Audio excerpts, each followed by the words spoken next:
close. Boeing CEO Dennis Mullenburg explains what his company is doing to ensure the safety of passengers after the Boeing 737 MAX 8 crashes.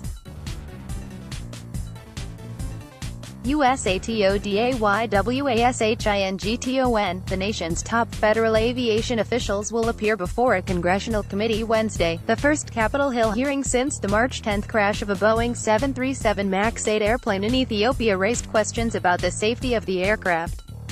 Members of the Senate Commerce, Science and Transportation Committee are expected to press key Trump administration officials on whether America's flying public is at any risk of similar disasters. And they are likely to ask whether a fix of the software issue believed to be linked to the March 10 crash and an October 29 Boeing 737 MAX 8 crash of Lion Air Flight 610 in Indonesia will solve the problem. The Boeing 737 MAX, photo, Wikipedia, LLBG spotter. The two crashes killed a combined 346 passengers and prompted a number of countries to ground the aircraft used at their airports. The U.S. was the last major government to take such action. Here are 5 things to know about Wednesday's hearing. No one from Boeing will be testifying. The hearing will not feature anyone from Boeing, even though the plane crashes involving the 737 MAX 8 are prompting the congressional review.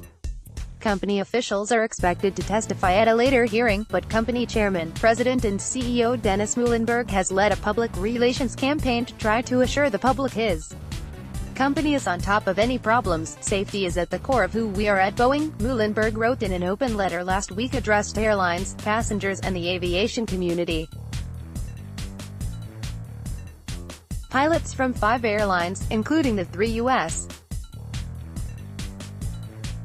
carriers that flew the MAX jets before they were grounded worldwide, tested upgrades to the flight control system over the weekend at Boeing's facility outside Seattle, the aircraft manufacturer confirmed.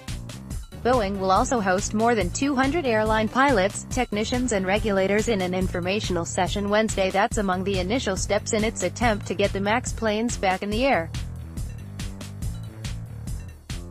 Investigators have pointed to the stall prevention system known as MCAS, Maneuvering Characteristics Augmentation System, as a likely factor in the October 29 crash of Lion Air Flight 610, which killed all 189 aboard when it plunged into the Java Sea off the coast of Indonesia. Aviation authorities have noted clear similarities between that airplane's movements and the path taken by Ethiopian Airlines Flight 302, which crashed March 10 just outside the capital city of Addis Ababa and took the lives of the 157 passengers and crew on board. Boeing Company in Crystal City, adjacent to the Pentagon in Arlington, Virginia. Photo, Jack Gruber, USA Today. The FAA may be asked why planes kept flying. The U.S. was the last major country to allow the 737 MAX 8 plane to keep flying after the second crash, despite criticism they should have been grounded earlier. One of those calling for their grounding was Jim Hall, who headed the National Transportation Safety Board from 1994 to 2001. The responsible thing for the manufacturer Boeing to do is to ground the aircraft until we know exactly what occurred, he told USA Today this month.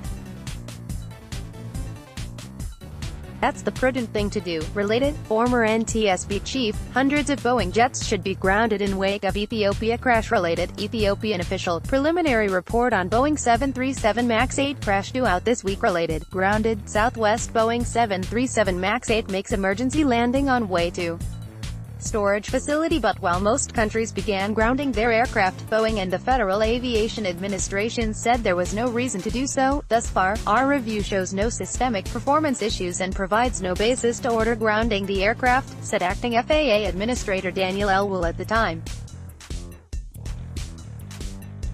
Elwell will be testifying Wednesday along with Robert Sumwalt, who chairs the NTSB, and Calvin Scoville, the Transportation Department's Inspector General. Ted Cruz is back in the spotlight. The Texas Republican chairs the Subcommittee on Aviation and Space, the panel that's holding Wednesday's hearing. Cruz has kept a relatively low profile since his unexpectedly close re-election victory over Democrat Beto O'Rourke in November. Sen.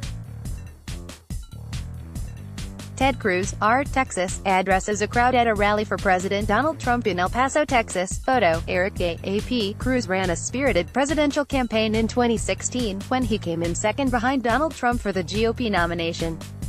Cruz was chided for his eagerness to support Trump following a bitter, insult-filled contest between the two candidates. The two have since made up.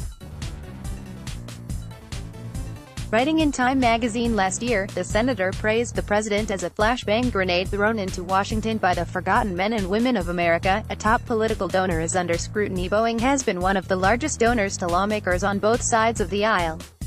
Since 1990, the Chicago-based company, ranked 27th biggest in the U.S.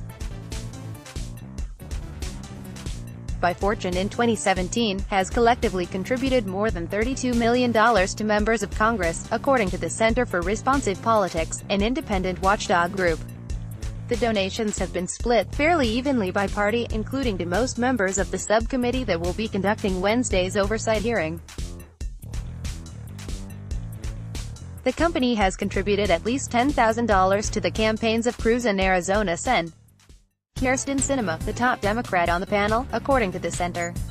Contributing, Jorge L. Ortiz. Read or share this story, https://www.usa.com/story/news/politics/2019/03/27/Boeing-737-MAX-8-plane-crashes/32455400002/